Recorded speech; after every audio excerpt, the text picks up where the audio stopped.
नमस्कार, आप देख रहे हैं नवभारत टाइम्स और मैं हूं अभिषेक जायसवाल।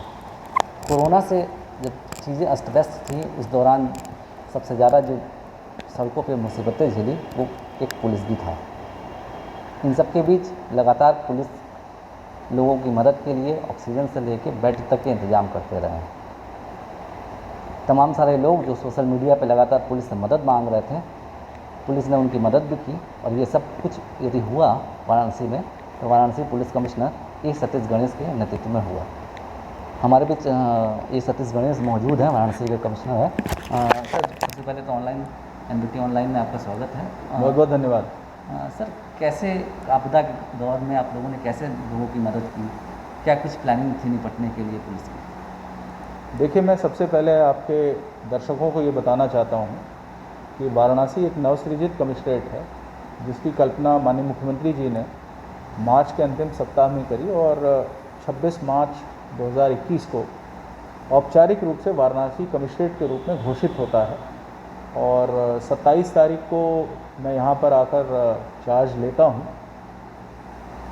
मोटी बात यह है कि मार्च का जो अंतिम सप्ताह था कहीं ना कहीं वो कोरोना के सेकेंड वेव की शुरुआत थी। पहले एक सप्ताह में जब तक मैं वाराणसी कमिश्नरेट और यहाँ के दायित्वों को समझता तब तक सेकेंड वेव ऑफ कोरोना जो है धीरे धीरे पीक करना शुरू कर दिया।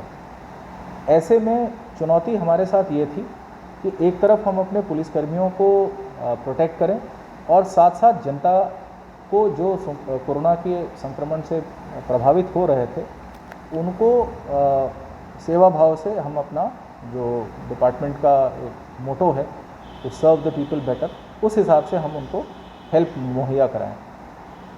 इसमें सोशल मीडिया विशेष रूप से ट्विटर एज अ टूल ने काफ़ी हम लोगों की मदद की है।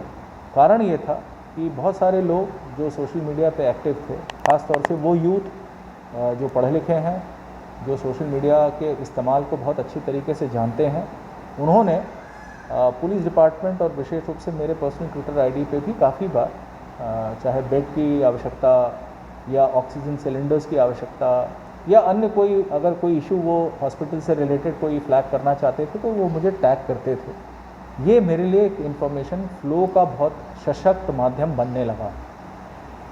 यही पॉइंट था जहाँ पे हमने रियलाइज़ करा कि we need to increase our outreach, यानी कि हमें अपना आउटरीच बढ़ाना चाहिए। और आपने देखा होगा कि जहाँ पे वाराणसी कमिश्नरेट में जो वाराणसी पुलिस का एकमात्र ट्विटर हैंडल था, बाद में हमने एसीपी स्तर के सभी अधिकारियों के ट्विटर हैंडल आज की डेट में सक्रिय करे हैं। इस हिसाब से हमारे जो एंगेजमेंट है, यानी कि पब्लिक के साथ जो हमारा एंगेजमेंट है वो बढ़ा। और अप्रैल के महीने में ख़ास तौर से second week of April, third week of April till first week of May, ये बहुत ही चैलेंजिंग पीरियड रहा है हम लोग के लिए।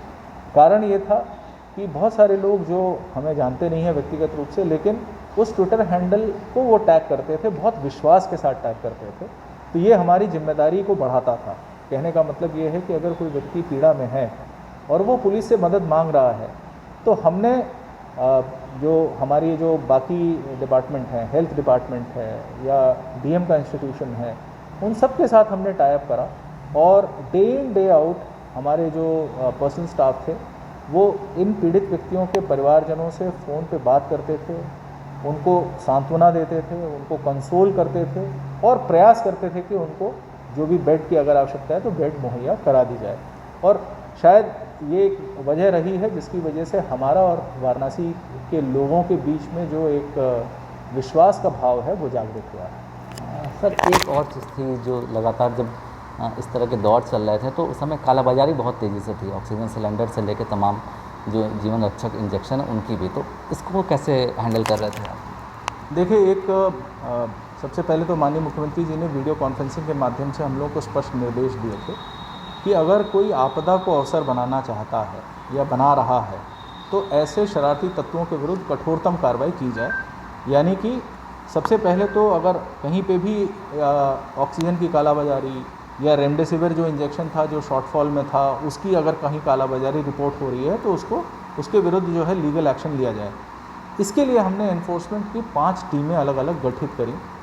2 टीमें एक्सक्लूसिवली काम कर रही थी मेडिकल फील्ड में, एक टीम एक्सक्लूसिवली काम कर रही थी एम्बुलेंस के ओवर प्राइसिंग पे एक टीम काम कर रही थी जो शव वाहन यानी कि हर्स वैन्स, डेड बॉडीज़ को जो शिफ्ट करने के लिए जो व्हीकल्स थे, इनकी ओवर प्राइसिंग पे हमने व्हाट्सएप का हेल्पलाइन नंबर भी जारी किया था पब्लिक के लिए।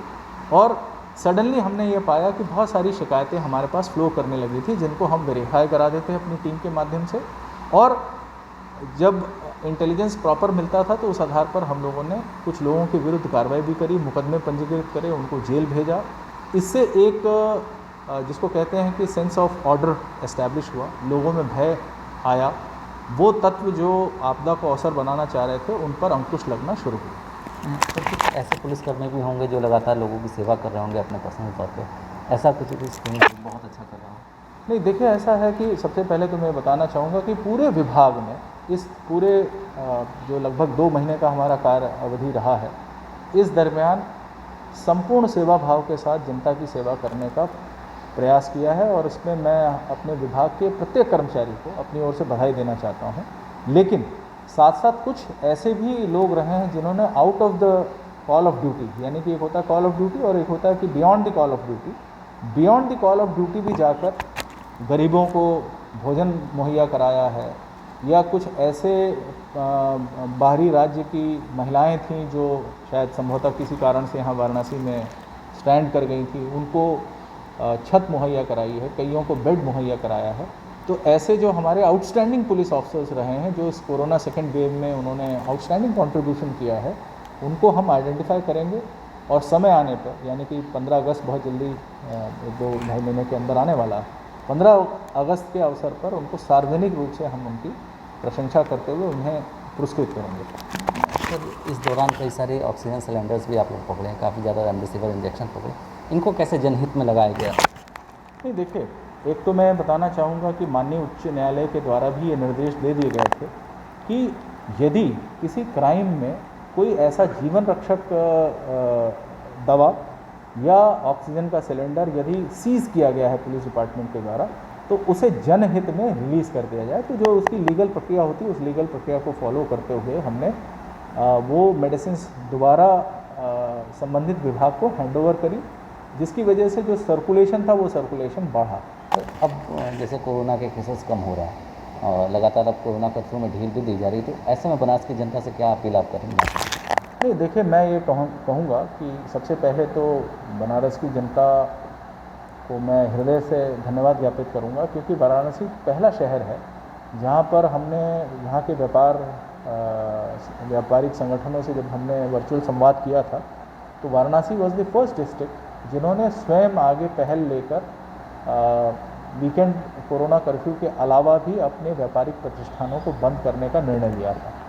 और by and large throughout the process of throughout this journey of 2 months हमने ये पाया है कि हमारी अपील पर बनारस की जनता ने हमारा भरपूर सहयोग किया है।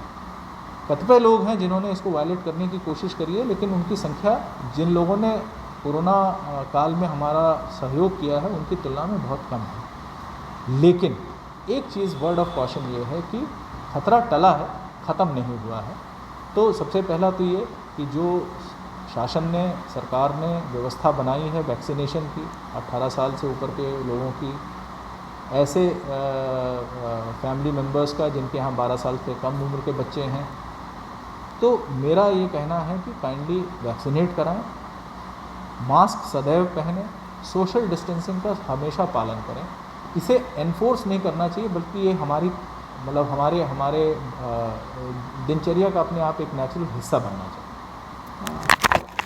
ऐसे तो आप एक कड़क अफसर माने जाते हैं, लेकिन अंदर से ये सतीश गणेश कैसे हैं, ये भी हम हमारे जानना चाहेंगे। नहीं, देखिए, ऐसा है कि हमारी जो भूमिका होती है समाज में, हमारी समाज में जो भूमिका है वो एक अभिभावक की है। अगर जो सही कर रहे हैं उनके साथ हमारा व्यवहार सदव्यवहार होना चाहिए, और जो गलत कर रहे हैं, लीगली गलत काम कर रहे हैं, उनके खिलाफ हमारा जो कदम है वो सख्त होना चाहिए। तो एक संस्कृत का श्लोक है, सदरक्षणाय खल निग्रहणाय, तो हम उसी सिद्धांत पे काम करते हैं। ये थे हमारे साथ वाराणसी के पुलिस कमिश्नर ये सतीश गणेश, जिन्होंने ये साफ कहा कि चाहे वो कानून व्यवस्था हो, चाहे महामारी हो, हर समय पुलिस जो है वो लगातार जनता के बीच खड़ी है, जनता के साथ खड़ी है। बस उन्होंने एक अपील ज़रूर ये की है कि अभी खतरा टला नहीं है, लिहाजा लोग मास्क लगाएं, सोशल डिस्टेंसिंग का पालन करें और कोरोना से खुद भी बचें और दूसरों को भी बचाएं।